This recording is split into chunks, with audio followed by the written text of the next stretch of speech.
Something a little bit different this week as we take on a Noirvember challenge over the next couple of episodes of Monday Madness. It's unorthodox, it's different, it's new, and I'm very personally excited. This is the month, the most wonderful time of the year to explore all the variety within the world of film noir, and we are going to have a great discussion on all its variety today.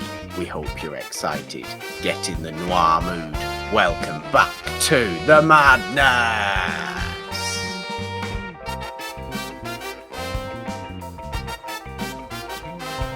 Hello everyone, welcome back to Monday Madness with Morgan and the Machine. Yes, Hello. it's exciting, Jeannine. We like it, don't we?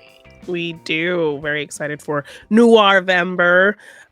This is a genre I've kind of become a huge fan of. So it's been fun kind of exploring even more films. I feel like I've only seen a small amount, and so I'm always excited to watch more and more from this genre. Yeah, I mean, look, I still feel like there are so many more that I Yes. need to see, I want to become even, you know, deeper in my fondness for this particular style of movies. And I don't think that will ever end, really, because there is such a wide variety and so many different types of film noir that I think probably the best way, because it's a very different episode of Monday Madness today. There's no what's up going on. There's no sup, Janine. There's no let's talk going on. There's not even a game, a fun and games going on today, because the entire episode really is a Yes. fun and games, because the entire episode is a challenge, and it's one half of Lady K Designs Noirvember 2024 challenge that I found on the app formerly known as Twitter. So if you want Oh, to join along with us, just search for that. I'm sure you will find it. There are many things like this you can do. It's one of those month-long challenges where yeah. every day you're supposed to, give an answer to the corresponding question, but we're switching that up even today because there are 30 questions total. There's going to be 2 episodes of Monday Madness in November, in Noirvember. So we're going to do the first 15 questions today and discuss our thoughts, our answers, what we love about this particular topic. And then we're going to do the last 15 questions in the challenge on the next episode. It's quite straightforward, really, but did prompt a lot of thinking from us, Janine, a lot of delving, a lot of little bit of research. Yes.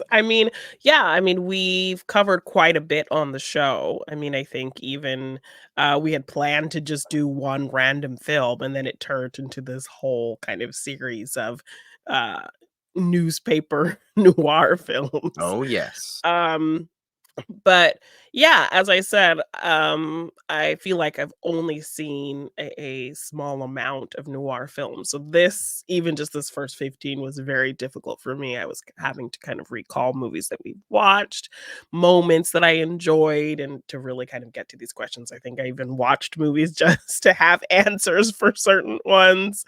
Well, yeah, Um, I think unless you have a yeah. particularly encyclopedic knowledge and a ridiculous memory for all these things, no matter how many you've watched, and look, I've watched quite a lot of Yeah. noir, right? But you have to look up certain types of noir for challenges like this just to trigger a little memory and go, "Oh, of course, yes, that Yes. movie that was Mhm. that," and then it sets your brain off, right? You Yeah. can't just recall every single thing at the drop of a hat, at the drop of a very nice hat, we should also say there, Janine, if you are lucky enough to be watching today's Monday Madness on the It's a Wonderful Podcast YouTube channel, do subscribe and ding your notification bell here, of course. but Jeannine has a lovely noirish hat on, and I'm not dressed at all like it's Noirvember. No, not very I'm much. dressed more like it's Christmas. I Or suppose. Diane Keaton in the Hamptons. Or Diane Keaton in the Hamptons, which is, to be honest, an aesthetic I aspire to, Yes. because Diane Keaton's very stylish. She has been for like 50 years nearly. Yeah. So I don't see an issue with that. So, all your little jokes, all your little little digs at me don't go that far. But should we start? Should we start the Yes. episode? Yes. I don't even think I want to start with question 1 of the challenge, because I Really? think I want to start first and foremost. Now, people might be here not being massive noir fans. I'd be a little surprised, given we're It's a Wonderful podcast. We're Yeah. known for the main show. We do a lot of noir on the main show.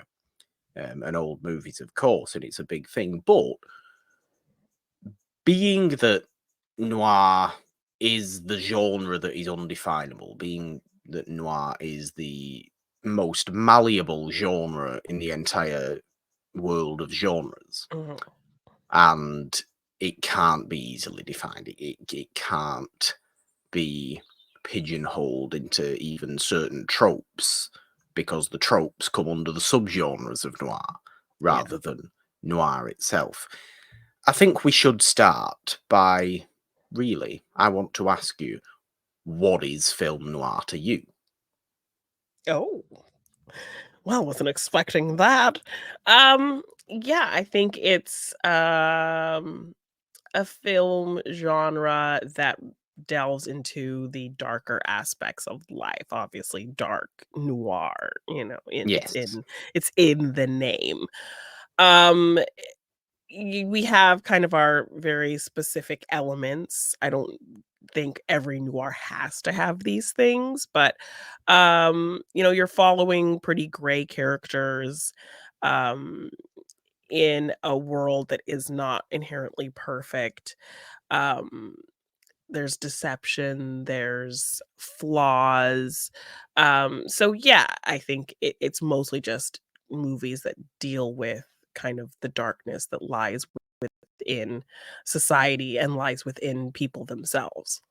I like that as a very philosophical answer. I'm going to give a little bit technical description, given that film noir is really a style of movie that was found within a few American movies by French critics just after World War II, when France got an influx of Hollywood movies from the early to mid 40s that they couldn't get during the war because there was no importing of movies.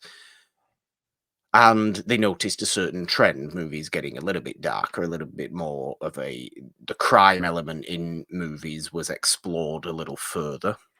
It wasn't just black and white, and there was an awful lot of grey, and there was an awful lot of morally, you know, uh, interesting things Questionable, yeah. going on, morally questionable things going on.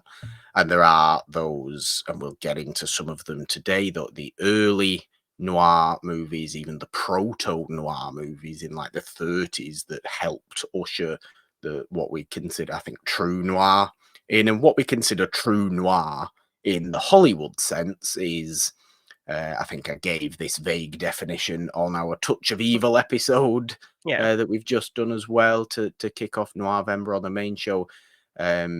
The old Hollywood noir cycle goes from about 1941 and The Maltese Falcon to about 1958 and Touch of Evil. Yeah. It's not perfectly defined, because you can look at movies from slightly before then and think that is very, very noir, and you can look at movies from after then and think that is very, very noir. What noir is to me is a feeling rather than any given visual that you can see, Yeah. any given kind of type of movie that you can see. I know in my gut when a movie I'm watching is a noir, and it doesn't have to be a crime movie. It doesn't have to be a detective movie, a police movie. a gangster movie. It can be a bit of a dark romance. It can be, heavy, heavy melodrama. Noir also does not have to be in black and white. Obviously, I think it excels in black and Yeah, white. for the kind of known aesthetic that we think of. Yes.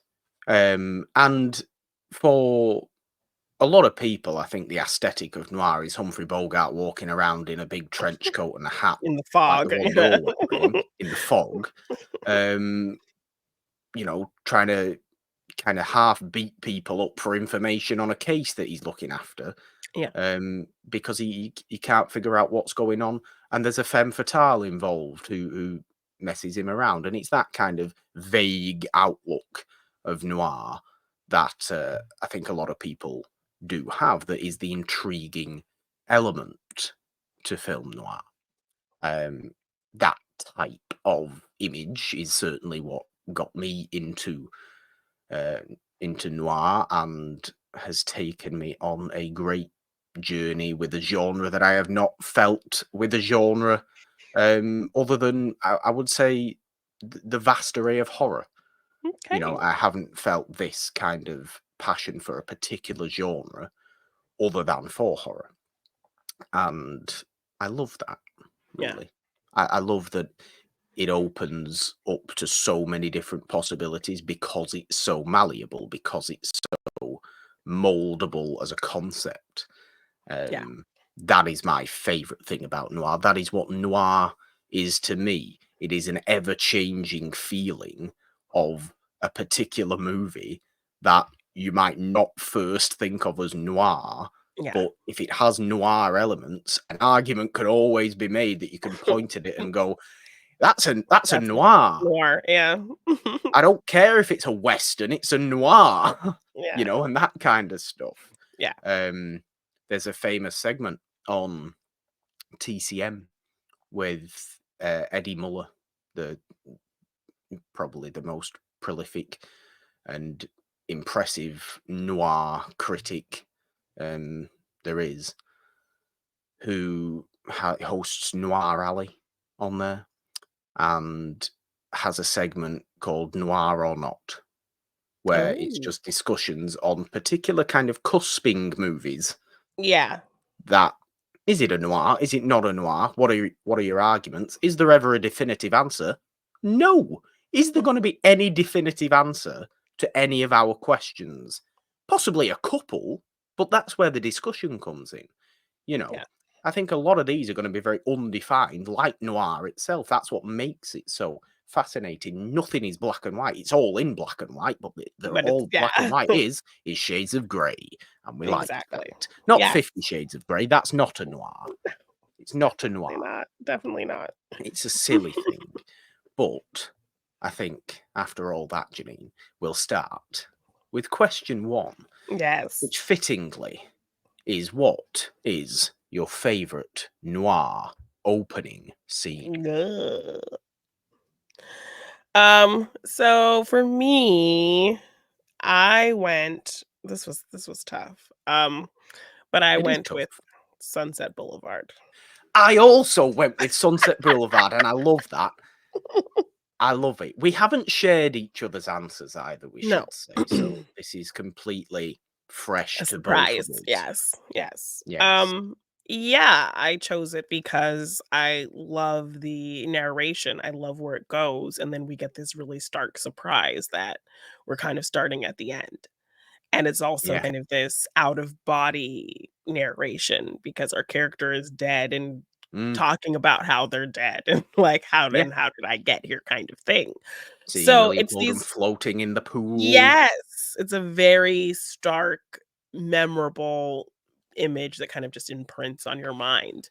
Um, you know, uh, for a long time before I'd even seen this movie, like I knew of this image and I just thought that was like the first. So I always kind of went into it thinking that that was going to be the first thing we see. Yeah.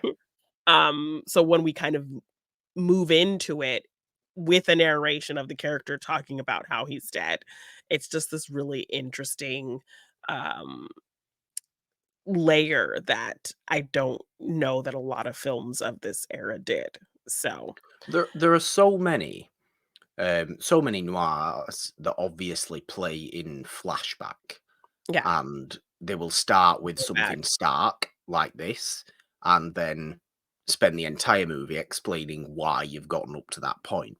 That's Yeah. what Sunset Boulevard does. The quality of Sunset Boulevards in particular comes from, I just think, the way it's crafted. I mean, obviously, Yeah, you've it's got incredibly Billy Wilder here. self-aware. Yeah. Yeah, Billy Wilder directed it, who obviously also has another great noir opening scene in Double Indemnity that is very similar in the sense of Yeah. somebody, Fred Our McMurray is always character kind of narrating. telling us kind of how he got to Yeah, this place that he's in right now. Yeah. on the phone. And there's a lot that I like that. The opening scene of the killers is the hitmen going to kill Burt Lancaster, and then the rest of the movie is explaining why they want to kill Burt Lancaster. Yeah. And they kill him at the beginning of the movie, and you're thinking, whoa, why is Burt Lancaster dead? Yeah. I want to see him. You will see him for the rest of the movie because it's an Yeah. entire flashback. Yeah. The best noir opening scenes are like that, are the ones that set up the flashback, I Yeah. think, Tell because us they where hook you end up, but you still wanna know, "Okay, well, how did I get here?" yeah, That's a really interesting hook. they hook you immediately, and I completely agree with you. Sunset Boulevards probably is my favorite, because I think it's the most. Not only is it one of the most prominent kind of noirs in noir history, and one Mhm. of the most well made, and definitely is a noir, but Yeah. isn't a detective movie or anything like that. There's nobody walking around in trench coats, but is No. very, very noir as a movie because of its moral greatness, Yeah. and questions. But that that beginning, to see your lead character dead at the very beginning Mhm. with the narration, is so noir, it can't possibly not be the answer to this first question, I think.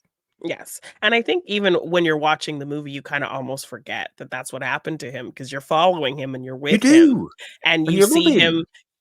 him get away from her in many aspects, so you're like, this Mm, can't be, you kind of forget that yeah. that's what it showed you. So it gives you enough time in between to kind of forget this insane opening. And then when you kind of see it again, all over again, it takes you back to the beginning in a really cool way. And it just plays into the really meta, self aware aspects of that film. I mean, let's also remember that I think it's probably going to come up in our next episode of Monday Madness when we do the last 15 Mhm. questions of this challenge. But Sunset Boulevard probably also has the best ending of a noir as well. Yeah, yeah. It'll be a tough Um, choice for me between that and something else I'm thinking of. okay, we should. I think I know exactly what you're thinking Yes, of as well. But I talk about it all I the time. I mean, that's, you like, one do. of my favorite movie endings. Great movie. We should also obviously mention, I think, Touch of Evil, but we spoke about that at great length on the main show last Friday. Yeah, Obviously, a phenomenal opening scene. But I yes. think Yeah, I we almost chose wanted, that one yeah, I for think we because of the wanted to go with something a recency. bit Yeah, different that yeah. wasn't necessarily recency.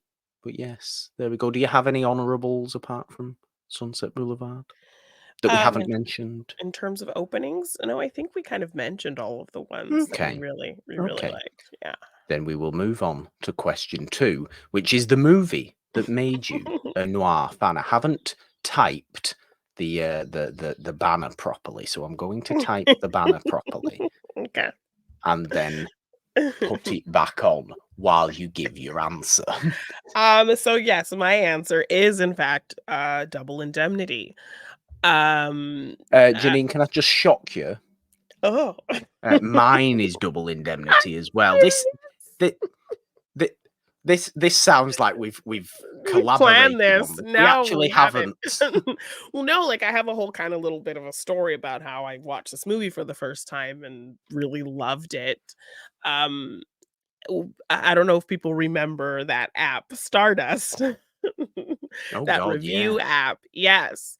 So, author and commentator and host Alicia Malone, Oh, very she nice. had done this kind of, like, movie club thing on her Stardust, where she would give us 2 movies to watch and then have us review them and kind of tag, Alicia's movie club or whatever.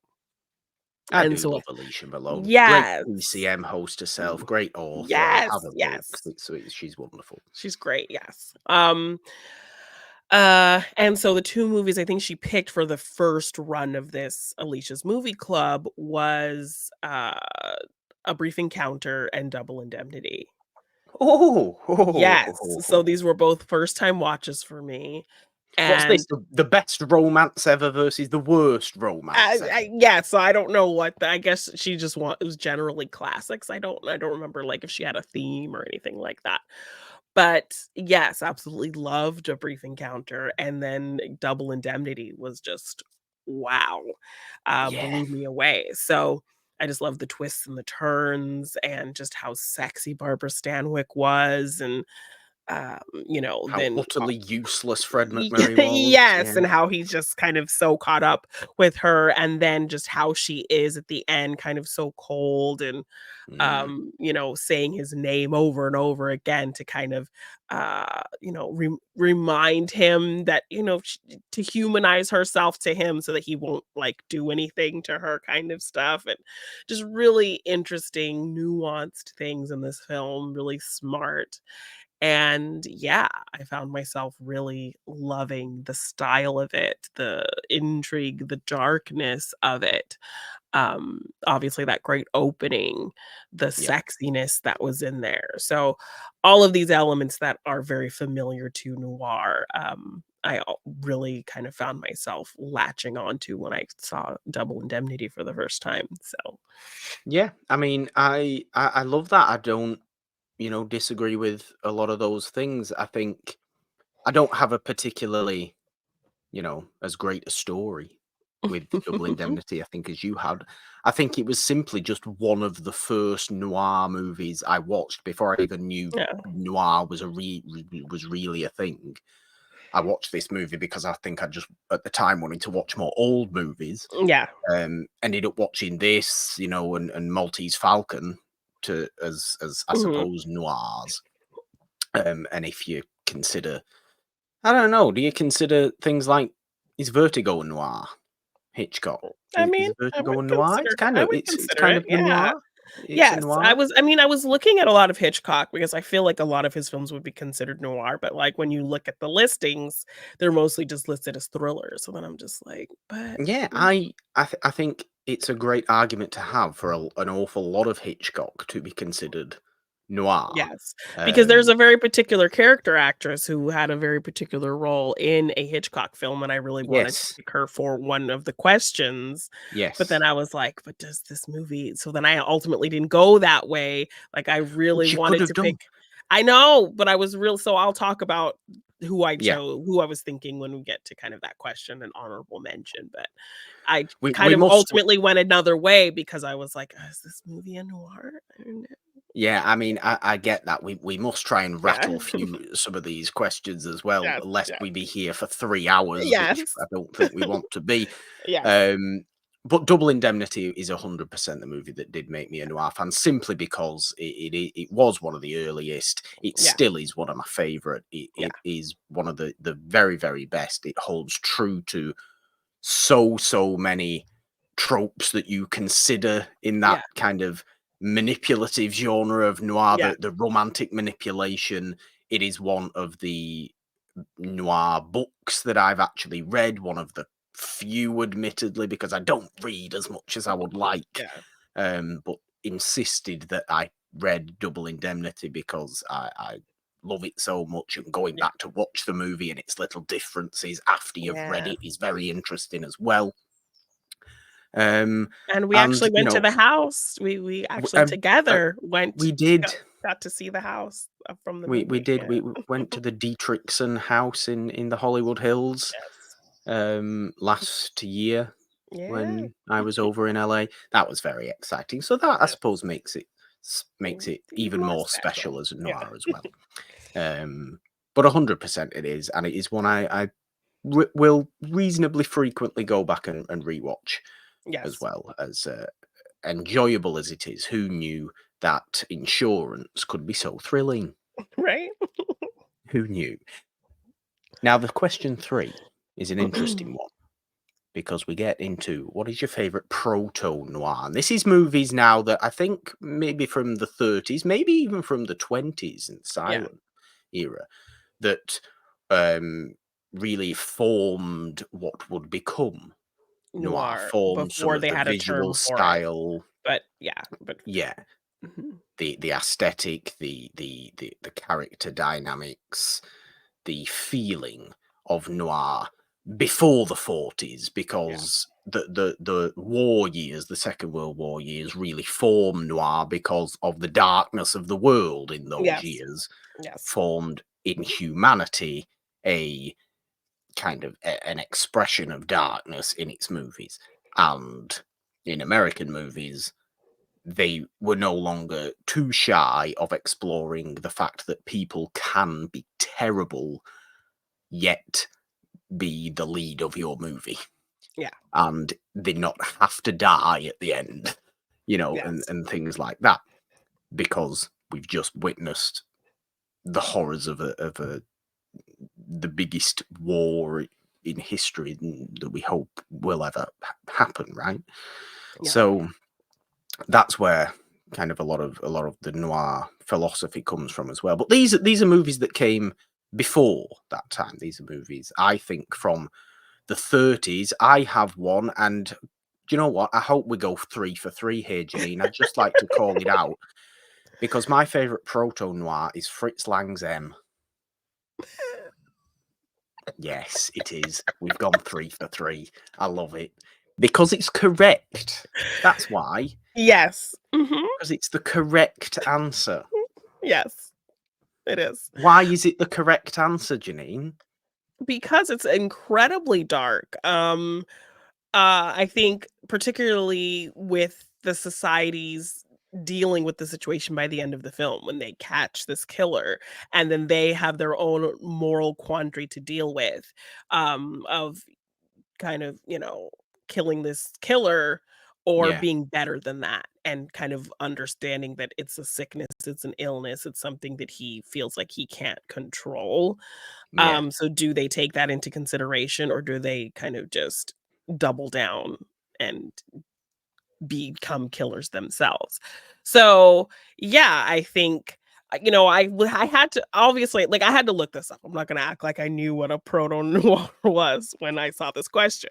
So I did kind of look it up and kind of look at lists of films that would be considered, and yeah. one that I had seen was The Thin Man, so that was kind of like where my head immediately went to. That's But so interesting. I mean, so, it's 'cause I love it's that too film, funny. but It's it's too too funny but yes, though. exactly, but it's too light, um, and our characters don't have really any grayness to them. They're No, they're just inherently great. seen as heroes of the story, the moral good s heroes of that story. So, Like, yeah, aside from sure, kind of the mystery they're always elements, hammered, they're always yes, drunk, right? but But they're not inherently gray characters. no, So that's what kind of had me lean towards M, which was also on this list. And because yeah, of the grayness of what happens to this society and how this killer has just kind of darkened the morals of everyone in this town, um, made it fit yeah. perfectly for me. So, I mean, Peter Lorre is incredible in Lang would yes. obviously go on to make some of the Oh, yeah. great noirs going forward as Yes. well, and really started his journey, I think, in this realm with because Yeah. in the 20s he was making much more grandiose movies and Yes. Metropolis and things like that. Yeah. That Which also was on the list as well. I mean, Metropolis visually, you could say it has, it's got noir lighting, it's got the kind of Art Deco style. Obviously, a hell of a lot of Art Deco that comes into noir an awful lot. Something like Metropolis influences things like Batman, which we Yeah. think about with a lot of noir as well. Yes. The visual style of a Gotham City Yeah. is very, very noir. Comes from Metropolis, comes from Lang, but philosophically, fundamentally, M is the proto-noir, I think. And it is helped by the fact that Lang would go on to make some of the best American noir when he moved Yeah. to America as well.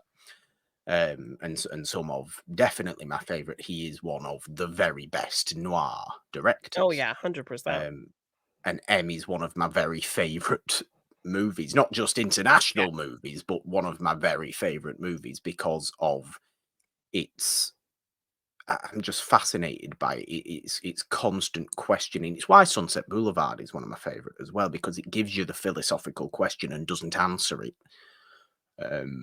Sunset Boulevard gives you the, is it better to live in harsh truth or nice dream world in your head? Yes, or in And this kind of M denial. gives you the kind of more big scale dark question rather than just self dark question of this child murderer. Is he ill or is he dangerous? Yeah. Like, yeah, he's dangerous, but should we Yeah. destroy him or should we So you help try to him? help him. Yeah. And the way Peter Lorre explodes at the end of that movie in just terror and pity and, you know, real pleading with Yeah. the people of Berlin to help him To help because he him. knows he's wrong. And Yeah. it has sound design elements that would go on to influence noir, the whistling and the theme, you know, the evil theme of Yes, In the Hall introducing of the the Mountain character King. with the theme, introducing him on the poster about Yeah, him with his yeah. silhouette, like, The yeah, lighting, yeah, everything. Perfect proto noir. So we go from yes. that then to favorite neo noir, and Which this was I one of don't my favorite questions. which, yes, I think this is where we veer, which I couldn't choose, so I listed 3. I've listed 3 as well, funnily enough. I don't think they'll be. I think No, maybe. they won't Do be you know the what? same. Maybe one of them. Maybe one of them will be the same. Mine are pretty kind of simple in terms of what they're doing, but, Okay. um, Neo yeah, noir obviously comes after the traditional Hollywood cycle and yes. takes those noir tropes, gives them fresh spins, looks Yes, at them in different ways, can be yes. other genres as well as feeling noir. And you still get neo noir today. It really is everything that you could consider noir that comes after the late 50s, really. Yes. Yes. Well, something on there was actually something we're gonna be covering on Morgan Hasn't Seen, so I decided Okay. I thought about picking that one, but I ultimately said, "Well, no, I'll wait What's for that? Morgan." What's that? Collateral actually is on there. Collateral. Okay. Yes, so I'll have to watch it and see if you feel like it has neo-noir vibes to it, but I went with John Wick, Kill Nice. Bill, and Kill Bill. funny you mentioned Batman because, of course, I said Batman Returns. Nice. Okay. I mean, Batman Returns maybe just for a visual style. I think Batman itself is more noir than Yes, Batman well, I Returns. think Batman Returns generally, like, there are so many themes of duality in terms of the darkness in the True. characters. So we're dealing with 4 characters in that film who kind of delve into their darker urges with Batman, Catwoman, Penguin, and even Shrek. You know, this Yeah. public persona that everyone loves, and then he has those darker tendencies, obviously, Catwoman and her, wanting to be this good person, but needing to delve into this darker side of herself. They all have these gray dualities to them, um, delving into their darker halves. So, definitely was up there for me. And then, I like how you made that comparison of westerns kind of being very Mhm. much similar to noir.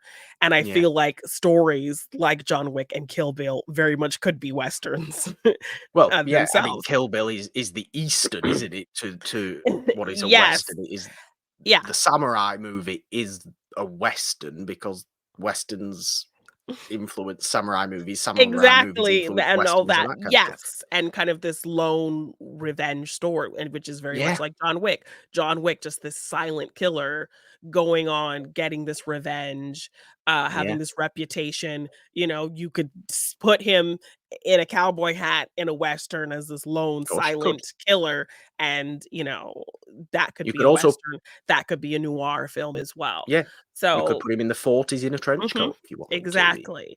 So those are films that I absolutely love that definitely play into a lot of the energies that you see in noir. So, I yeah. like that. I like that. And the world building as well. I think they have great kind of gritty, dark worlds, John Wick with the Continental and um yeah, yeah, just everywhere she kind of travels to and like leaves bloody mess in her wake and mm, you know, so yeah, yeah. very stylized as And well, Gotham Kill City, Bill, very obviously. much yes, and that kind of gothic, um, art deco kind of aesthetic Yeah, in the world of Gotham and Batman as well, just it's yeah, very, very noir.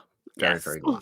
Although I do think Batman the Animated Series is probably the best noir depiction of Batman. Yes, yes, I love because it gets it's a nondescript year, they never kind of Yeah, establish when, but everything feels very, like, 40s, 50s art deco. with computers. Yes, with computers and technology, so I love this nondescript time period that feels very much of Yeah, a peak noir era.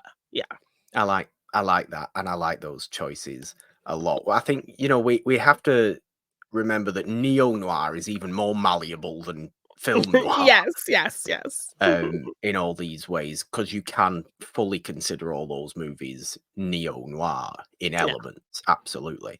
And the 3 I've gone with, because I couldn't pick one, 2 of which we've done this year on Morgan Hasn't Seen. Yes, I know one for sure. I feel Um, like it's one we recently covered. it is, yes, and one that I'm gonna start with is Brian De Palma's Body Double from Okay. 1984, which is my favorite type of noir. And my favorite type of noir is um, uncomfortable with himself man gets heavily manipulated by everything around him. Okay. Um, which is the plot, the entire plot of Yeah. Body Double. It is so the double crosses are like quadruple crosses, and nobody knows where they're at. And it's weird. And Brian De Palma is somebody that is so over stylized in how he makes movies anyway Yes. that it has those. He's also a lover of noir himself. He brings that crazy fascination with character into Body Double, Yeah. has the little sound, little, kind of theme music qualities, that synthy theme that Body Double has Yeah. anytime he's looking through his big binoculars into the, apartment at the other side of the hill, because he's in this big Hollywood Hills Mhm. house, and he's being very voyeuristic, Yeah. um, you know, watching what's going on, and this great synthy theme. It's so early 80s Yeah. as well. Um, I think a lot of great neo noir comes in the late 60s, 70s, and a lot of great neo noir comes in the 90s as well. Something like Deep Cover with Lawrence Fishburne and Jeff Goldblum is a Oh. phenomenal noir. Devil in a Blue Dress with Denzel Oh, Washington yeah. is a phenomenal neo noir that is actually visually looks like an actual noir because it's set in the 30s. Oh, okay. Yeah. Yes. Um, Mhm. but it's made obviously in the mid 90s. Yes. Well, I mean, even in '86, we're getting Yeah. Manhunter, which also I think is a really Yeah. solid noir watch for the first time this year. It definitely gives a lot of those tones with your kind of gray detective. He has like a dark history, and he's trying to come into this thing and catch this killer, and Yeah. Hannibal Lecter thrown in there, and Yeah. yeah, I mean, yeah, is are Hannibal Lecter movies noir? I mean, that is a question to ask, I yeah, suppose. yeah. Um, but yeah, I had to bring up Body Double because I think it's still probably a little bit of an underseen De Palma movie. And shouldn't be. It's also got one of my favorite uses of music ever that isn't just the synth theme. It is when the entire movie turns into the music video for Frankie Goes to Hollywood's Relax. And the actual music video, in that leather gay club, and it's all that, BDSM stuff. Yeah. It just appears in the movie as the entire music video, and Frank and what's his face, Holly Johnson, takes Craig Wasson, the lead of Body Double, just around the music video, and it's just the music video with the song playing, and it's really weird. But it puts you into the world of everything. You're unsure about everything, and that's why I love Body Double. I'm not going to spend too much time talking about these other two because we have done Morgan Hasn't Seen episodes on them this year, so do go and watch them. But Basic Instinct is definitely one. I knew that was going to be on there. I was so in love with Basic Instinct when we did it in the Michael Douglas series. I did not think I would be. It's so unbelievably noir. And is just a wonderful movie. And also Blade Runner. Blade Runner. Yeah. I knew you were going to have those two. Which, again, not Blade Runner the 2049. Blade Runner. Blade Runner 82. Final cut, I suppose we have to go for. Yes. Yeah. Is the perfect way of making noir into a different genre. Sci-fi noir. It exists. It is there in Blade Runner. And it's great. Do go and listen to the Morgan Hasn't Seen episodes. Go listen to those episodes for sure. On those. Next up, we have Noir You Watch the Most. What is the noir you watch the most? So I mean, again, I think this would fall maybe in the category of is this noir? Okay. But is it a neo-noir? No. Oh, it's an actual true noir. This was the only question I veered away from, like classic era noir. Was the neo-noir question. So everything else I tried to keep in the vein of classic noir. So I went with Night of the Hunter. Night of the Hunter is 100% a noir. I don't care what anybody says. Okay, yeah. It's a fairy tale, dark fantasy. Sure. It's also a horror movie. It's also a serial killer movie. It's also a whatever the hell it is. It's undefinable completely. So absolutely it's a noir because noir's undefinable. Night of the Hunter's undefinable. Yes. It's not my answer, but yes. Yes. It probably should be my answer because I do watch it an awful lot for me rewatching a movie. Yeah. So I had to think of one that I've revisited several times. And I didn't want to say Double Indemnity again because that's one I kind of watch every once in a while. Because I think I have it for another answer in this run of questions. But yeah, definitely one I love to revisit. I'd love to just kind of retroactively give Charles Lawton that love, considering he didn't get it when he made this film. Yes, just great. And we have a podcast episode on that on It's Wonderful Podcast. So go listen to that. But I think it is one of mutually our favorite movies. Yes. Isn't it? Yes. It truly is. It is definitely. It's the movie I quote as saying it is my favorite movie now. When people ask me, so I love it. It is a perfect movie as far as I'm concerned, and it's so utterly bizarre and half experimental and terrifying and wholesome. Yeah, and everything and anything and everything you can find in The Night of the Hunter. And that's why I love it. Because I think anything and everything you can find in film noir, really. Even a bit of humour. If you call The Thin Man a proto-noir, you're allowed humour in noir, apparently. Yeah. Okay. Film noir I watch the most isn't the one you think it is that we'll be covering on the main show next week. Or this week, I should say, actually, because you always seem to think that I always watch this movie. Yes. But it isn't my answer for this because it's my answer for another question. So for this, I've gone for The Big Heat. Because I watch The Big Heat quite a lot. Okay. It is one of my favorites. Fritz Lang Mm, again, and I think it's possibly. I mean, it's the most brutal type of Glenn Ford, isn't it? mm, Glenn Ford's a yeah. great noir actor, Oh, yeah. phenomenal noir Mhm. actor.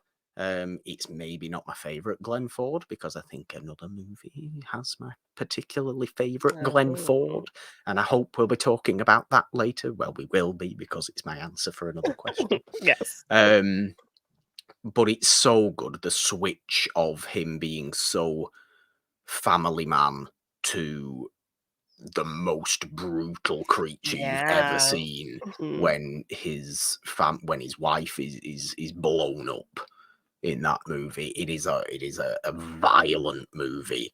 Yeah. It is a grim movie. Lee Marvin's terrifying. Gloria Graham Oh, turns up yeah. there, Mhm. and Gloria Graham is perhaps my favorite Noir noir staple. actress, Yeah.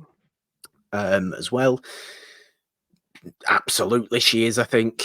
And The Big Heat is it's just a wonderful movie. The switch of it, the intensity of it, the unpredictability of it as well. It emphasizes the how brutal noir can get if it wants to. Um, you know, Gloria Graham gets coffee thrown in her face. Lee Marvin gets coffee thrown in his face back. Yeah. There's burns, there's a hell of a lot of violent punching each other, and not just like nice little from the hip Oh, no, pistol no. shooting. We don't see it. It is in the face. It is Intense. Yeah. nasty. There's blood.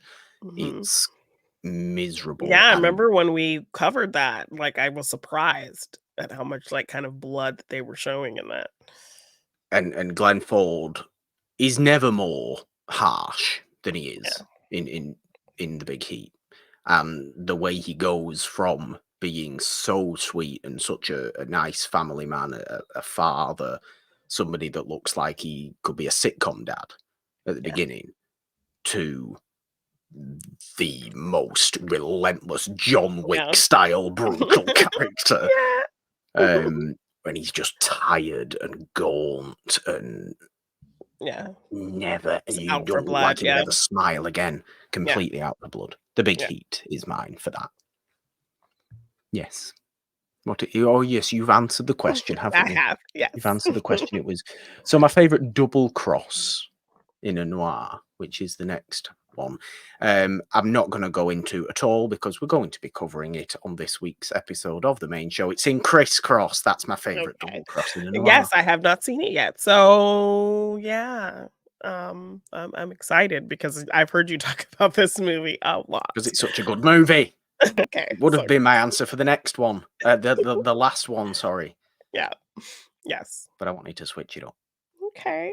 Well, I went with last week's movie, Oh, Touch very of nice. Evil. Okay. Yes. So, if you want more details on that, listen to that episode. Do you know But what? I think yes, that's a great Orson place to Welles' leave it. character. Yeah. Mhm. Great Yeah. double cross. Go on. Yes.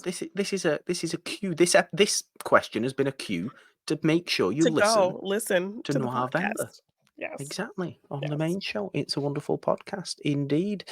Great double crosses. They are spoilers double crosses though, aren't they? So we can't get into them too much Yeah. because it's spoilery. Not that we ever care about spoilers on the main For show, these, obviously. yes. Yeah. But on this show, we do care about spoilers. But yes, I like that Touch of Evil and Crisscross both do have great double crosses in them indeed. What, Jeannine, is the most underrated noir movie? This was a tough one. Um, I almost said, Ace in the Hole because but that's my Ooh, answer for another question just because, I believe it came out the same year as Sunset Boulevard, so it was very much a year ignored. after. Yeah, a So it year was after. so yeah, so he had done, Sunset Boulevard before he'd done this, and Yep. so nobody came out for this one. Um, No, it didn't it do didn't do great well. at the time. It was No. forgotten about for quite a long Yes, time. but he said, like, he felt like this was his best film, and so he was very not happy with how it did. So that kind I of think it was in is my one of his head. best. Yes, so that was in my head. But when I kind of looked up under I looked at a list just to kinda, make Oh, yeah, see, as you should have. That's fine. um, and this one was on there.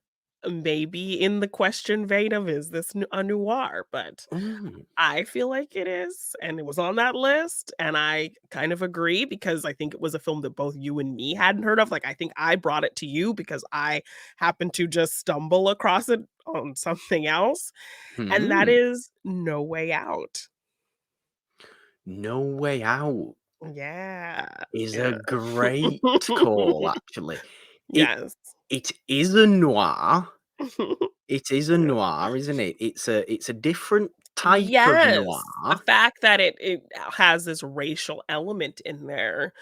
I think most noirs have typical kinds of storylines or elements, kind of more society as a whole ideas, Yeah, but this kind of pinpointing and focusing on this racial element, I yeah. think is It's really very personal. interesting. Yes, yes, it gives it kind of that deeper layer. This So, is 1950 as well, No Way yes. Out. Yeah, Sidney Poitier's first movie. yeah. Richard Widmark playing I would say never more despicable character, but he's also his first movie was Kiss of Death, and Tommy Udo in Kiss of Death is frightening in his despicability. I suppose Yes. he's like the Richard Widmark's version of the Joker Yeah. in that movie. Widmark's a great actor, and I think to watch No Way Out as your first Richard Widmark movie, Janine, Yes, yeah. maybe It kind of put you sets off up him. a yeah, so it sets up an expectation with this guy. But that's what I was thinking of when I was saying that, um, Ace in the Hole came out the same year as Sunset Boulevard. No This Way came Out out did. um, No Way Out came out the same year that Joseph L. Mankiewicz did, All About Eve. So that's what That's right. Yes, overshadowed yes, yes, yes, yes. No Way Out. That's what I Yes, was because thinking of. Yeah. they are both Mankiewicz movies. Mankiewicz is Yes, obviously a great both 1950. director. So, yeah.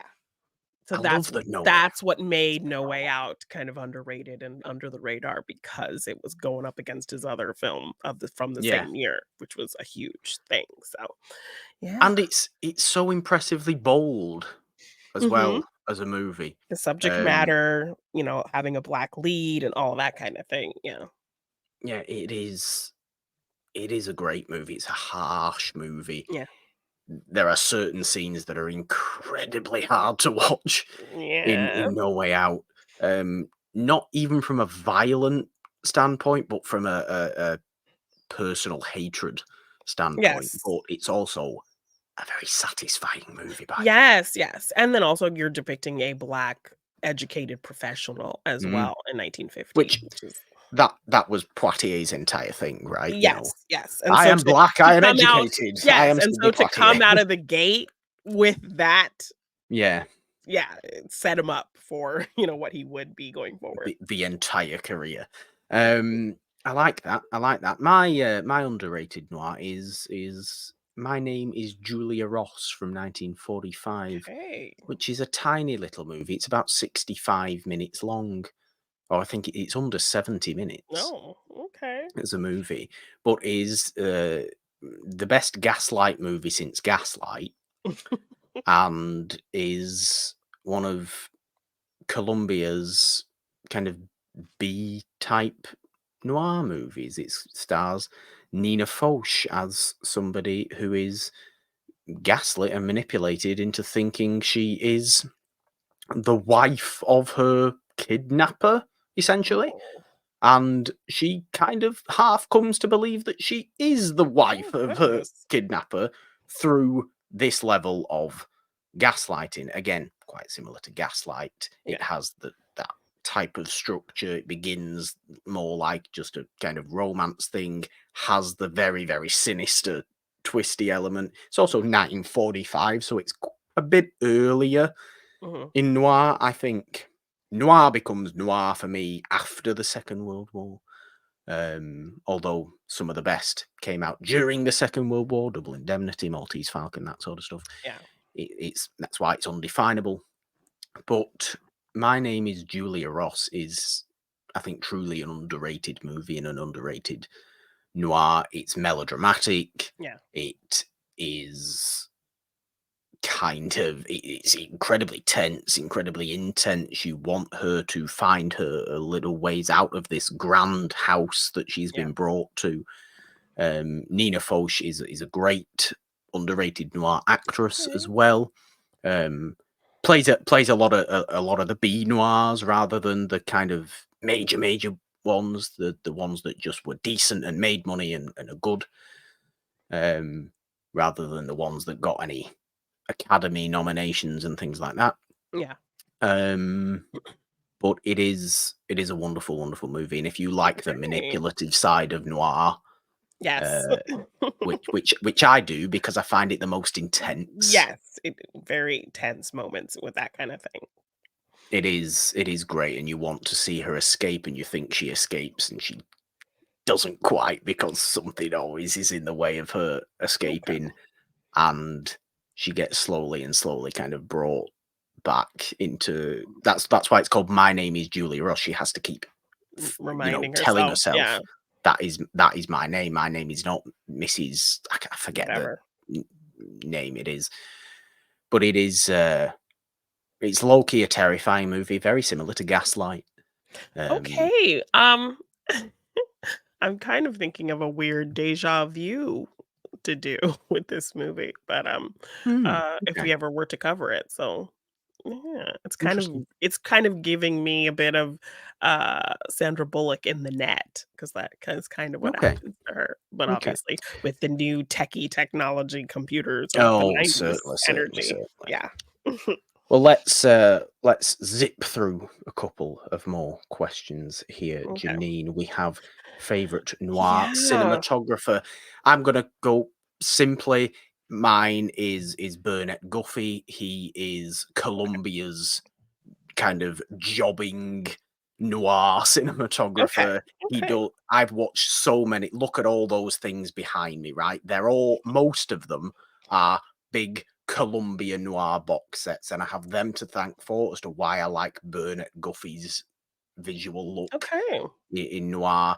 The consistency, the amount he does as well, and it's not just one or two. Yeah. You know, he is doing dozens of noir movies for Columbia, and they always look great. They always, excel in the visuals. Burnett Guffey is my favorite. Okay. So yeah, this one obviously I had to do some research for because Yeah, obviously there are things I like looking at, but then I just never kind of look any deeper into those things, which I shouldn't. But yeah, and kind of just looking at different cinematographers at the time, I found one who actually did 3 films that we covered on It's a Wonderful Podcast, nice. that all had kind of really cool visual things that I liked. So I went with, James Wong Howe. As Um I hoped you would, admittedly, Janine. I love this. Yeah, so he did The Thin Man, he did, Seconds, which, that had some really He cool and did do visual seconds. things with, like, kind of fisheye lenses and that kinda thing. A Um noir? Well, not for noir, but he just did Oh, the yeah. that I was film he gonna, did. no, no, So I'm not asking the name, but question. the film that he did that we covered that is definitely noir is The Sweet Smell of Success, which just has Oh, so yes. many cool things in terms of how he was able to shoot the city and get this bustling, kind of really hectic aspect. And then we go inside these, restaurants, where Burt Lancaster's having these meetings Mm. and, these It's layered on shots with location. things, yes, with things happening in the background. And he's able to kind of get these really cool layered shots of how far back things go and everything's perfectly in focus, and so he's able to capture a lot going on in the space without it kind of overwhelming you, but you Yeah. still feel kind of the life and the hectic nature of being in the city, which I think is a whole kind of character in and of itself in that film, the kind of Incredibly the dynamic. bustling dynamic city aspect, and so the fact that he captures that so well in that film, Yeah. and he's done really interesting things in other films that I've enjoyed, um, Yeah. made him my pick. I feel like we should bring up Body and Soul with John Garfield, the boxing Oh, movie yes, with Jean as well. Coiffure. With Jean Garfield.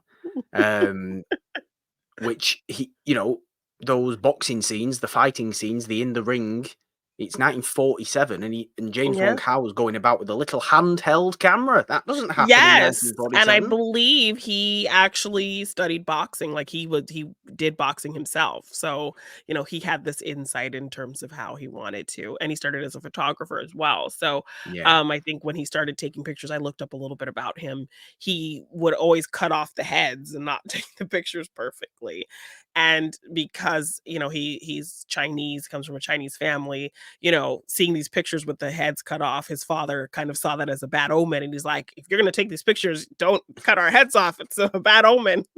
So then that's how he kind of really pushed him to like get better at taking pictures. And then he I kind like of went that. up from there. And he had such a great eye for things. Oh, he did. Like, yes, that it kind of developed into cinematography. And yeah. I love that. I love that. I love that shout. I really, really do. Next up, we have favorite non-English language noir. Now, I think this was the most difficult for maybe us both because um, I need to be better at watching non-English language Yes. noir. Yes. Particularly, I think French and Japanese noir. Yeah. But my answers for this, I put M in a question mark because Okay. proto noir and German. Yeah. Does it count? I think I so think because so. Mhm. so maybe I can have that. But I also wanted to shout out one of the movies in Radiance's World Noir Volume 1 box set, which is over there. A Japanese movie called I Am Waiting from 1957 with Okay. Yujiro Ishihara and Miya Kitahara. It's a great movie. I did a little video on that movie earlier in this year, so if you want to go and watch Okay. that on the channel, it is there. But that is very violent, Yeah. incredibly noir, um, really mysterious, and philosophically questioning and things like that. It gives you a couple of characters, constantly teaches you a little bit more depth about them that swerves your opinion on them this way and Mhm. that. Has the romantic element in there as well, but has the heavy criminal element Uh, in there with a group of gangsters, and it's a beautiful movie to look at, but it's a very sympathetic movie, I think, as well. It's a great okay. movie. I Am Waiting from 1957, Nice. Japanese. Okay. So, yeah, I realized I don't think I had seen really any non-English language noir, so I watched something that was on my list for a while that I Okay. just hadn't watched, so I was like, "Okay, well, this is one I have been wanting to watch, so I might as well watch it now so that I can just make it my answer by default," Yes. and that is, Diabolique. So Diabolique. I see. I haven't seen Diabolique. really? Yeah, Um, I should. I thought you had that. Is it one did No, you I don't. own that you haven't watched yet? I Okay. don't own it. I don't Okay. own it. So French film. Yeah, basically about I think a mistress and a wife who plot together to kill the husband. Nice. Yes. Nice. Good noir plot there. Yes. And so just kind of their dynamic in terms of how they're gonna do it, and then when they actually kind of go through with it, strange things happen from there, and just kind of some paranoia and tension and fear and all kinds of stuff. And maybe some double crosses happening there as well. So Mm, yes, lots of really interesting intrigue with these characters, and I think we get characters like one is really kind of gung ho about doing it, the other one is very hesitant about doing it. So conflict happening amongst our characters, and all that kind of thing. So lots I lots like of it. intrigue happening there. So yeah, really really ended up enjoying that one. So, but need to Very delve nice. into more, but I think I picked a good one for Yes, my it certainly to have sounds an like answer. you Yeah. did. It's one I really do have to see as well, and I think that cements it. Good answer there, Janine. I think this next question is very easy. Yeah. This is the favourite noir MacGuffin. It's the Maltese Falcon. It will always be Yes. the Maltese Yes. Falcon. Everybody wants The a Maltese Maltese. Falcon. Everybody in the movie wants the Yes. Maltese Falcon because of what it means. What does it mean? We're never actually told exactly what it means, just that No. everybody wants it. Why Yes. does I everybody mean, want it? We don't know. It doesn't matter. It's mm, irrelevant. the opening titles tell us what it is and that people want it, and so then we go into the story kind of wondering when it's gonna come into play, and it's even a good little while before it even comes into play. It is. And then it becomes this kind of push and pull and running around and kind of the crux of why everyone's doing what they've done. So, Yeah, it's obviously a phenomenal movie in mhm. all aspects, The Maltese Falcon. There's a reason it is said to start the true old Hollywood noir cycle. Yes. Um, its stylistic flair is something more precisely noir than anything that came before it, helped by Bogart, I Oh, think yes, you would give delivering there. that very famous line that I just like, I've heard. It's another one of those things I have heard from a noir film that I had no Would you like context to, for. would you like to say the line? It's the thing that dreams are made of. Very nice, very good delivery there. Very good. Although I think the line is actually it's the stuff that dreams are Stuff, made of. But stuff, there you stuff. go. Sorry, It my is the bad. Maltese Falcon. I would like an ornamental Maltese Falcon, please. I I don't mean, know they why I've have not got one. I know, I've seen piggy banks of them. I don't want a piggy bank. I want an ornamental Maltese You don't Falcon. want a Maltese Falcon bank? I don't want a Maltese Falcon bank. No, but it is the best noir MacGuffin. That is a Yes. very easy answer, I think. There, this is a less easy answer. Favorite noir couple. Oh, I have two. But my reasoning for this, I'd like to okay, point out, is I think completely opposite to your reasoning for this, and completely opposite to any little article I saw okay. about great noir couples, right? Because a lot of the quote unquote best noir couples are actually terrible romantic couples. You just like seeing them together because they're chaotic. I mean, you could go, Walter and Phyllis from Double Indemnity, sure. But do they work together? No, because they're terrible for each other. Yeah, They're a great couple, yeah. but they're terrible for each other. John Garfield and Lana Turner, Postman Always Rings Twice. Horrendous for each Terrible. other, but that is it's romance noir at its finest, right? But they're horrendous for each other. Great book as well.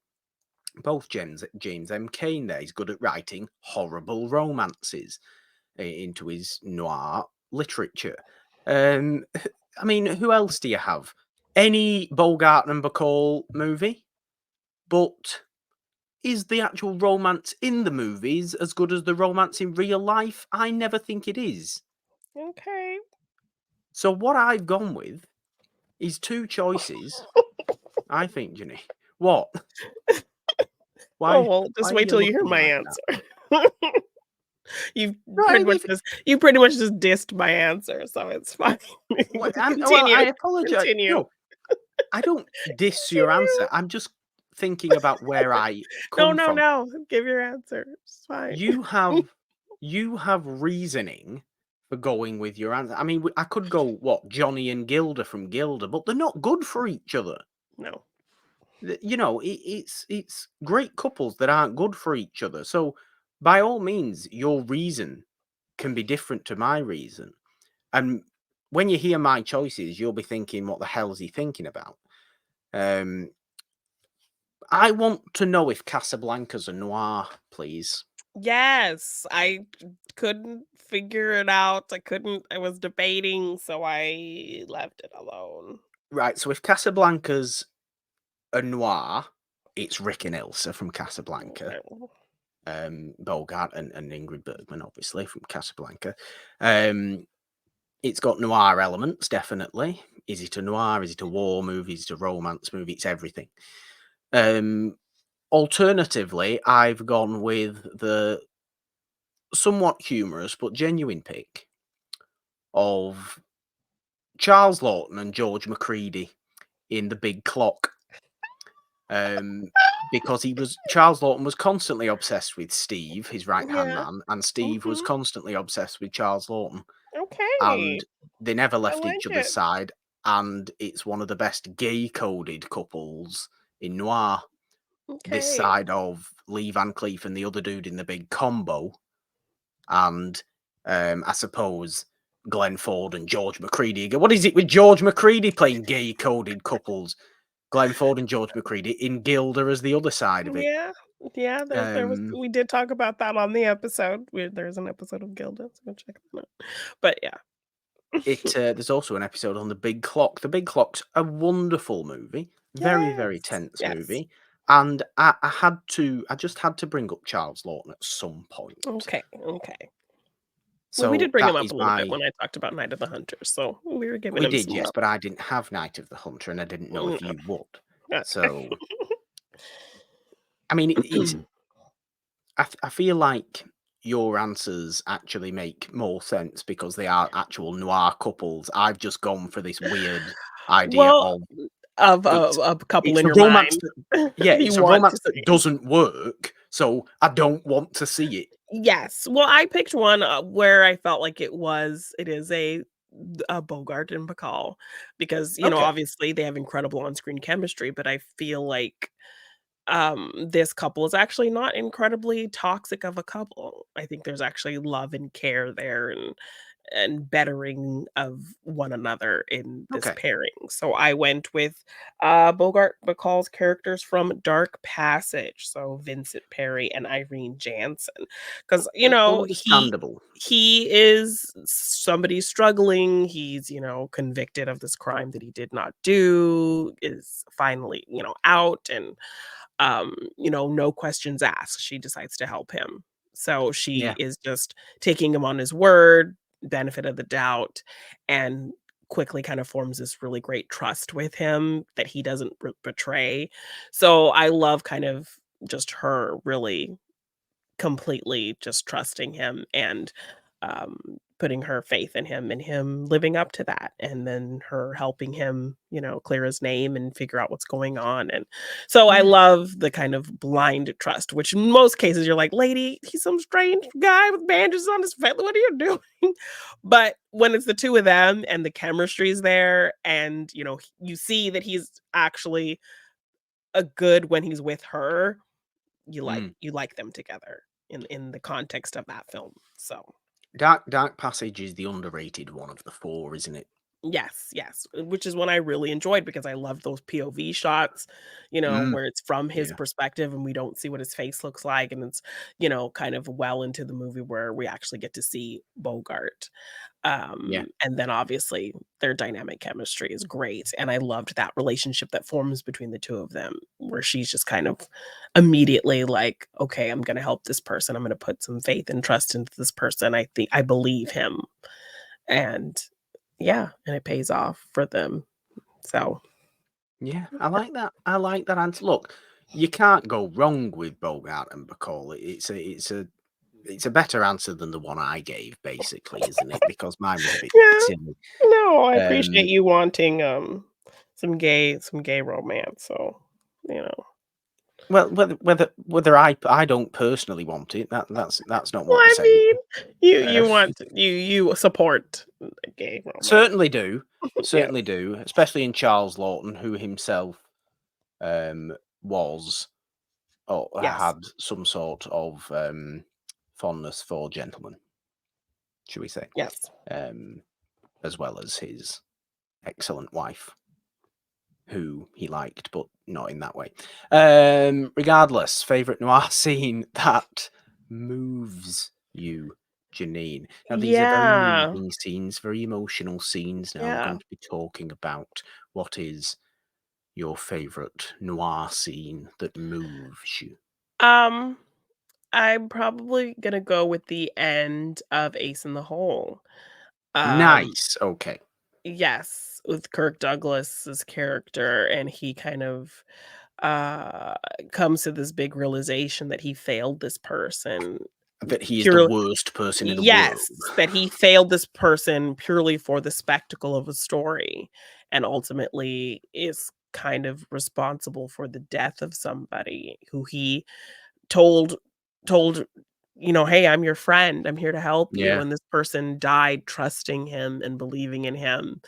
And, it's this kind of, I don't think sobering is the right word because he gets completely wasted. Oh, yeah, it's not Um it's yeah, it's the complete opposite, you're right, it's Yes, and he, kind of goes into his newspaper office completely drunk and just shouting and ranting, uh, because of just all of the guilt that he's feeling because of the situation, and, yeah. just this really great juxtaposition of kind of the newspaper's motto of, like, telling the truth. Mm. And it's just always in the scene with him as he's just kind of ranting and raving. Um, That's just newspapers though, Janine, that's just the media. "Oh, we tell the truth, we're here to tell the yes, truth." No, we but don't. I mean, I think in the context of this film, this little podunk newspaper is actually it's very much Oh, they true to want that. to, yeah, that's true. Yes, and he comes in wanting to kind of make this spectacle of things, and so he doesn't really fit with what they do. And so to have this kind of tell the truth in the scene with him constantly when he's feeling all this guilt for not telling the truth and, putting his career and the spectacle over this man's life, and ultimately failing this man who he's told him he was his friend, all kind of culminating to him kind of drinking himself into this state of guilt and Yeah, dying essentially right there on the floor. yeah. So it's just I, so jarring and it's heavy. hits you very hard. So, yeah. It does. I like that answer. I like that answer a lot. Um, I have 2. It's either the end and the breakup in A Lonely Place, which is one of the Okay. most Mhm. devastating Oh, yeah. noirs possible. Bogart is never more heavily dramatic. I think it's Bogart's best performance because it's where Bogart actually doesn't just feel like he's playing Bogart, Yeah. which is great. Obviously, we like Bogart playing Yeah. Bogart. We love that. But when Bogart's playing Dick Steele in in A Lonely Place, it's heavier. There's more to do. It's drunk. It's depressed. Yeah. It's completely self, deprecating, and he slowly mentally drains and kind of kills himself off. Yeah. Really, not that he dies or anything like that, but it is also one of the most devastatingly romantic noirs as well, Yeah. because Gloria Graham on the other side of him is wanting that relationship. The arguments they have in the Oh, movie are yeah. absolutely Intense. Yeah. horrific. Mhm. Gloria Graham's phenomenal as usual in the movie, but their permanent breakup at the very, very end, when everything just gets that one step too far, there is some brutal violence that takes place, Yes. and it's incredibly tearful, incredibly hard to watch. You have always, throughout that movie, wanted to see them succeed Yeah. and wanted to see him get better and their relationship to blossom because of it. And it just gut punches you with the reality that that was never, ever, ever going to happen. And it is incredibly emotional at the end watching him walk away. Yeah. It's the right thing. It's for the best for Yeah. the both, But it's particularly the still best for hard. Gloria Graham. Yeah. But it's very, very hard. So I think that's probably my answer. But I also wanted to give an honourable mention to the end of the setup with Robert Ryan. Um, which is the boxing movie. Robert Wise directed the little boxing movie, only a very short movie as well. He'd done in real time. Great movie. We should do it on the show. You like Robert Ryan. He's good at playing heavily racist characters. Just like Richard Widmark. Yeah. Richard Widmark and Robert Ryan, two of the nicest men possible by all accounts. Playing these, which playing horrific people all the time. Oh yeah. Apart from in the setup where Robert Ryan is incredibly sympathetic, because he is a real down on his luck boxer who kind of always loses. He's there to lose. He's there to take his money and lose, basically. And this setup of the title, he is actually in with a chance of winning, and then gets set up by his manager to lose without telling him in the movie. And you are with Robert Ryan the entire time before the match, when he's watching the other matches go on, during the match, and then for a short bit after the match when, look, I suppose, spoilers, he ends up winning the match, right? He ends up winning his first boxing match in God knows how long, right? And everybody's, down on him. His girlfriend is, I forget who plays her now in the movie. That's unfortunate, but she really wants him to stop boxing because it's just not good for him. He's getting old. He keeps losing. He's not getting much out of it, but it's all he knows, right? It's all he knows. But obviously, there's been a setup in this movie. He was supposed to throw the match. Yeah. Why do you throw matches? Because dangerous men have paid you to throw the match, and if you don't, So he gets rather heavily beaten up at the end of the movie, badly. I'm talking brass knuckles everywhere and lying on the pavement, kind of dying. Yeesh. But at the very end, his girlfriend, who he's been trying to hold on to for the entire movie because, she doesn't want to be with a constantly battered boxer all the time. Yeah. He is able to, while lying on the pavement, completely bruised and battered and dying, tell her he won. And it is a heavy line at the end of that movie. It really is. And somehow big, hulking, brutish-looking Robert Ryan is able to make you blubber like a seal. And it just works. It really does move me. That's why I think we should do it on the show. Okay, let's do it. Yes. Okay. Last few questions. Last three questions now. As we're doing okay for time. It'll be a nice 90-minute show. That's fine, I think, isn't it? Although this is a pretty big question, because this is favourite femme fatale. Now, it might be an easy answer. Yes. But there's a few, isn't there? There's a few to mention. What should we go for, Jeannine? Do we have I went with the obvious. It is, isn't it? And Barbara Stanwyck and Double Indemnity. She is the best. We spoke about Double Indemnity. Stanwyck is the perfect femme fatale in that. Phyllis Dietrichson is the perfect femme fatale. It's so ridiculously manipulative. But special mention must go to Jane Greer in Out of the Past, who double crosses Mitchum, and Mitchum is completely taken with her all the time. Out of the Past is a here, there, and everywhere kind of movie as well. Yeah.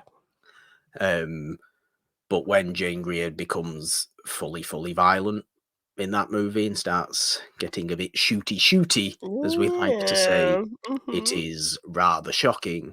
And she becomes great femme fatale in that. I also had to mention Lana Turner in Postman Always Rings twice again, because she is the one who really sets up the idea that they should murder her husband and go off together.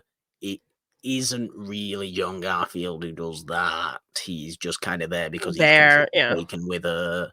That's the point of femme fatale. Weak men being influenced. That's the Yes. point of it. So also, I mean, I think we could maybe throw Gilda into the mix. I don't like to Smell. call Gilda a femme fatale because I Okay. think the entire structure of Gilda as a movie portrays George Macready as the homme fatale, the Okay. male fatale. Okay. He is the villain of the entire movie. Mm. Gilda herself, for my money, is a very sympathetic. She is the reason Glenn Ford is the way he is around her romantically, Yes. but it is not her fault. It is not. She doesn't hold the power. George Macready holds the power, Okay. But which is she where, seems to hold some type of power over Glenn Ford, she holds power which is over why Glenn Ford. I like my brain kind of It's slides her slightly into that spot. which you can do, and it's the most interesting discussion to have, I think, about Gilda is whether Gilda herself is a femme fatale.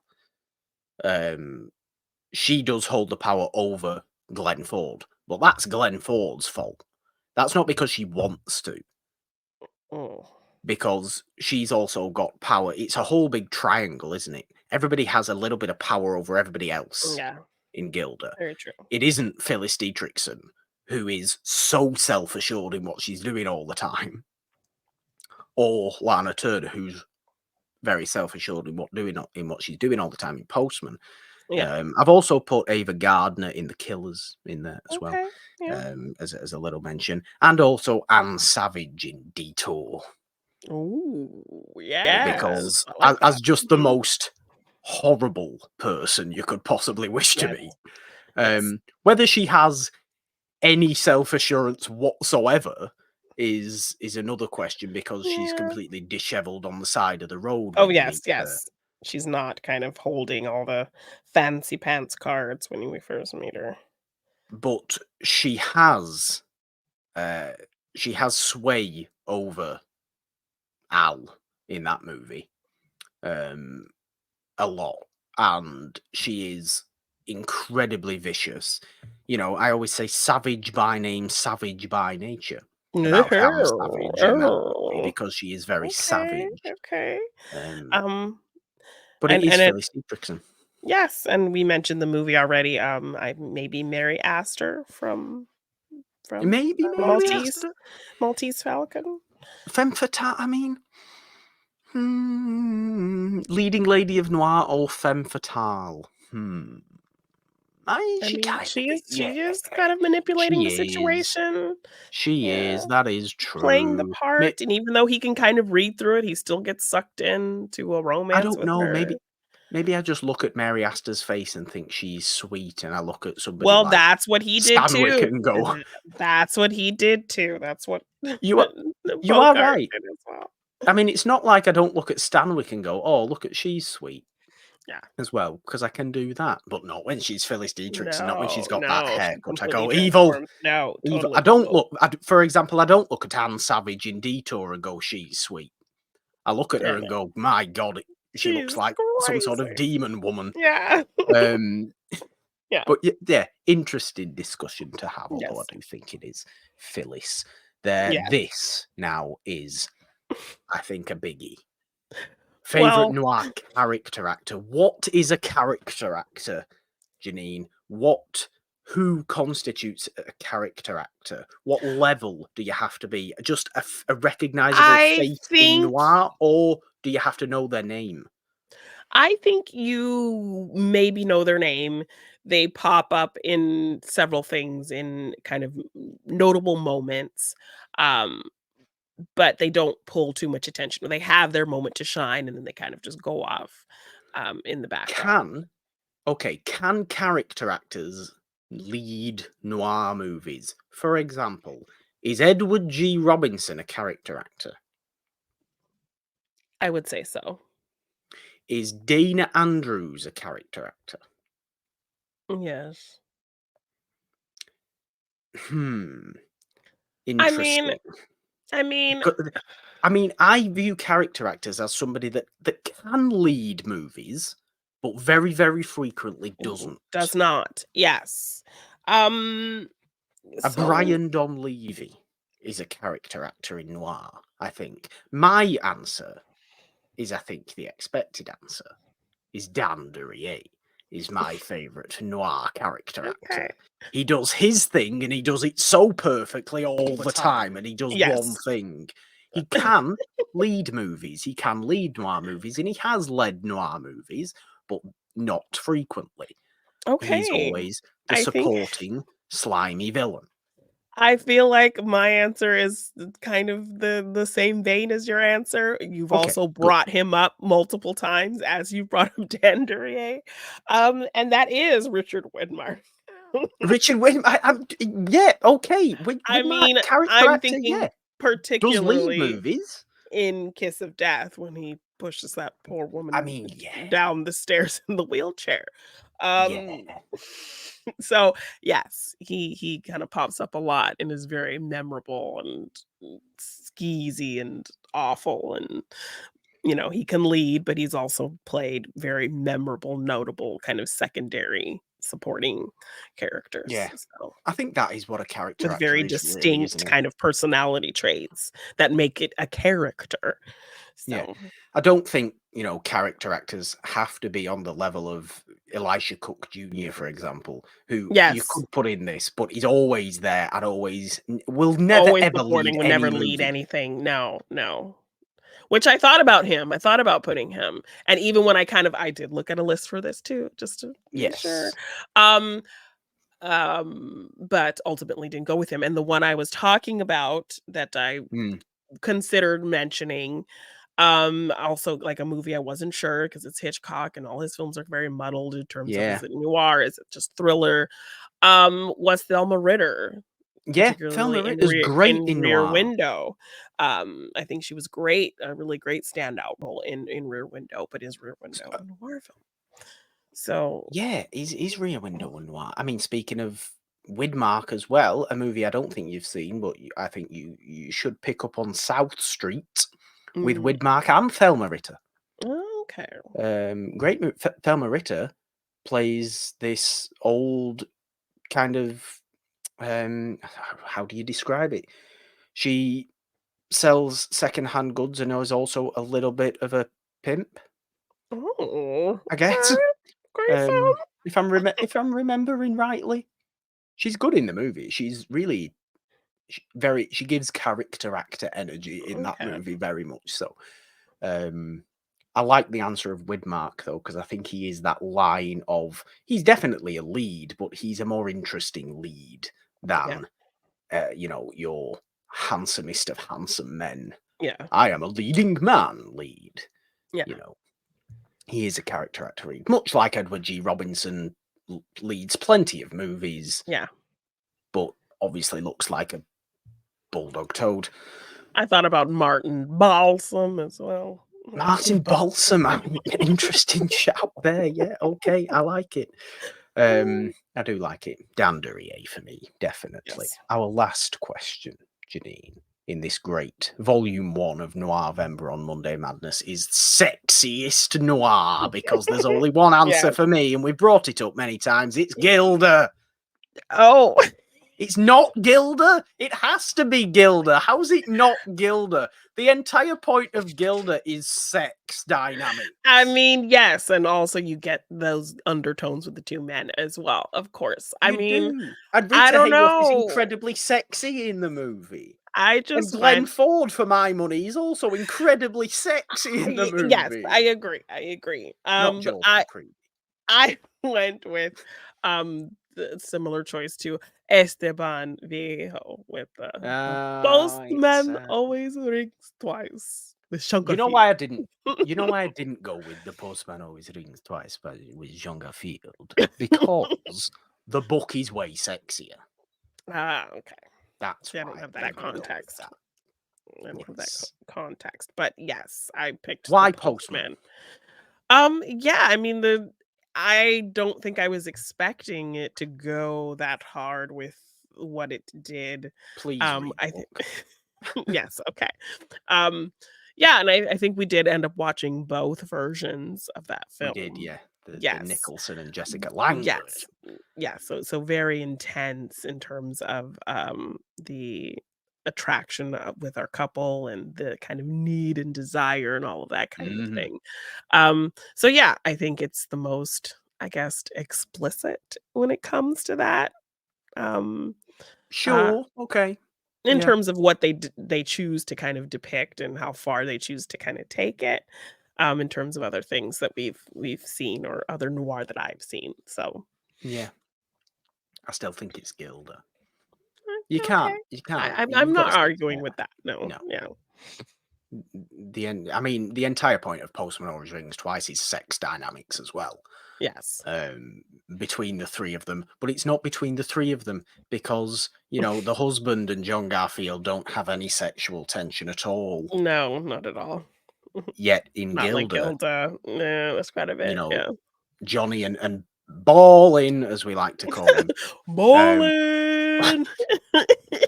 have a hell of a lot of They sexual do, tension. they do, yes. Um, Great.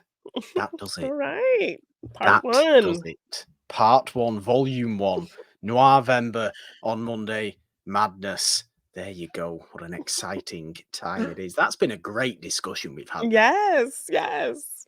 I like that. Brought up so many more things. Makes you want to go and rewatch all the noirs in I November. know, like, I literally wanna rewatch some of these films that we talked because, like, I haven't watched some of these in a long time. Very long time. Very long time. But there we go. For this Yes. episode of Monday Madness. Do subscribe and ding the notification bell on the It's a Wonderful Podcast YouTube channel if you are here watching. Do subscribe to the main podcast feed if you are listening, of course, for this show Morgan hasn't seen, and the main show, It's a Wonderful Podcast as well. If you like noir, you'll love it on the main show this month. It's Noirvember 2024. Obviously, that's the Yeah. point. If you don't like noir, sorry, you'll have to deal with it all month. It's the Yeah, point. If sorry. you don't if you don't like horror movies, sorry, it was just October. Like you're just gonna have to deal with Right? it. It's just the way of what Yes, happens. it's Noirvember, so deal with it, It's sorry. Noirvember. If you wanna watch It's the so most if you important wanna holiday. yes, if you want to see us talk some different films, then go listen to Morgan Hasn't Seen. Oh yeah, there's plenty of things going on. Plenty Yeah. of things going on. You can support us on Patreon or donate if you want to. There are links in the description to do that. We would love you forever if you Yeah. did do that. Certainly, you can support us in that way. You can, of course, also just find us on social media on the app formerly known as Twitter, where you can, of course, find this challenge. Like I said, Lady K Designs came up with this Yeah. Noirvember 24 challenge. At It's a Wonderful One on Twitter. You can find me there at the Purple Dawn with a 3 instead of the E in there because, Jeannine. 3 is a magic number. On Instagram and TikTok at the Purple Dawn, all your noirishness is where. You can find me at Jeannine_Devine on Twitter, Jeannine Devine on Instagram, TikTok, and Threads. If you want to get any merch for any of our shows, just check the description for the link or search It's a Wonderful Podcast on teespring.com. And if you want to purchase any of my art in print form, you can find that at my Big Cartel shop, g9design.bigcartel.com. Well, I do think there is only one thing left to do, Jeannine, and you could do your best Charles Lawton in The Big Clock. Oh, Steve, I don't know what's going on now. I need to just brush my moustache with my little finger. And that's all I'm going to do. But he talks like that in The Well, Big I think Clock. you've just done it. I think He you can't does. do all of that and then tell me to do it. Well, okay, I've done that one. So, obviously then, you can give you've done the Bogart already. Well, I think I need redemption because I said the line wrong. Okay, fair enough. I was going to suggest you do your very famous Edward G. Robinson impression, who's also been mentioned. But is Edward G. Robinson not just proto-noir in that accent rather than actual noir? Essentially, yes. You can go Bogart again. He is the king of noir. 3, 2, 1. The stuff that dreams are made of. Bye. Yeah.